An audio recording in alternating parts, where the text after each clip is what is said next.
আসসালামু আলাইকুম everyone, welcome back to my channel. আজকে তোমাদের সামনে আরও একটি নতুন রেসিপি নিয়ে আসলাম, আমের গালা আচার। আচারটি আমি কীভাবে তৈরি করলাম সেটা তোমাদের সাথে শেয়ার করব। দেখো, এখানে আমি 5টা আম নিয়েছি। আমগুলো আমি চুলে এরকম সাইজ করে কেটে নিয়েছি। দেখো কীরকম করে কেটে নিয়েছি। আমগুলো এখন আমি ভালোভাবে ধুয়ে পানি ঝরিয়ে নেব। আচারটা খেতে তো খুবই ভালো লাগে। দেখো, কড়াইতে প্রথম আমি সরিষার তেল দিয়ে দিচ্ছি। এখানে আমি প্রাণের সরিষার তেল নিয়েছি। তেলটা আমি একটু ভালোভাবে গরম করে নেব। এখানে আমি একটু প্রথমে হলুদ দিয়ে দিলাম, দিয়ে দেব পেঁয়াজ কুচি। আমি এখানে 4টা বড় পেঁয়াজ নিয়ে ভালোভাবে কুচিয়ে নিয়ে তেলে দিয়ে দিলাম। এখন আমি দিয়ে দেব 1 টেবিল চামচ আদা রসুন পেস্ট। আদা রসুন পেস্ট এবং পেঁয়াজটা ভালোভাবে কষিয়ে নেব। দিয়ে দেব আমি এখানে একটু বেশি করে সরিষা বাটা। দেখো, সবাই বলে সরিষা বাটা বেশি দিলে তিতো লাগে, আমি তো বুঝি না। দিয়ে দিচ্ছি ভিনেগার বা সাদা সিরকা। এটা দিয়ে আমি এখন ভালোভাবে সবগুলো ইনগ্রেডিয়েন্টস কষিয়ে নেব। দিয়ে দিচ্ছি হলুদ। আমি দেখো পর্যায়ক্রমে সব কিছু দিয়ে কষিয়ে নিয়েছি।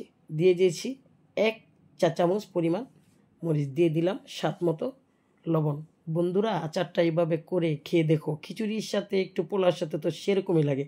এখন আমি আমগুলো জড়িয়ে নিয়েছি পানি থেকে, আমটি দিয়ে দিচ্ছি।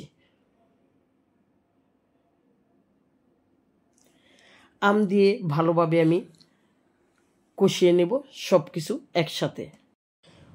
মশলা কষানো হলে সবগুলো আম আমি একসাথে মশলার মধ্যে দিয়ে ভালোভাবে কষিয়ে নেব। দেখো বন্ধুরা, এভাবে আচারটা করে রাখলে সারা বছর খুবই ভালো থাকে। আমি তো আমার আচার খুব ভালো রাখতে পারি ইনশাল্লাহ। পরিষ্কার পরিচ্ছন্নতার মাঝে রাখি, আমি ফ্রিজে আচার কখনোই রাখি না, রোদে দেই। আচার খুব ভালো থাকে, তার ফ্লেভারও ঠিক থাকে। এভাবে আচারটা একবার তৈরি করে দেখো। সবাই বলে বেশি করে সরিষা দিলে তিতা লাগে। আরে ভালো বন্ধুরা, ভালোভাবে কষিয়ে নিও। আম এবং মশলা ভালোভাবে কষানো হলে আমি এখন দিয়ে দিব চিনি। আমি আমার মতো করে চিনি দিচ্ছি, বন্ধুরা তোমরা কম বেশি করে দিও। আমি যেহেতু জাল মিষ্টি আচারটা করব, তাই একটু আমি আমার মতো করেই চিনি দিয়েছি। দেখো, চিনি গলে গিয়েছে আমের সাথে, এখন গলে যাচ্ছে আমগুলো। ভালোভাবে আচার রাখতে হলে আর ভালো আচার করতে গেলে অবশ্যই আচার ভালোভাবে কষাতে হবে। এখন আমি দিয়ে দিব চিলি ফ্লেক্স। আমি আগেই ভেজে করে রেখেছিলাম বন্ধুরা।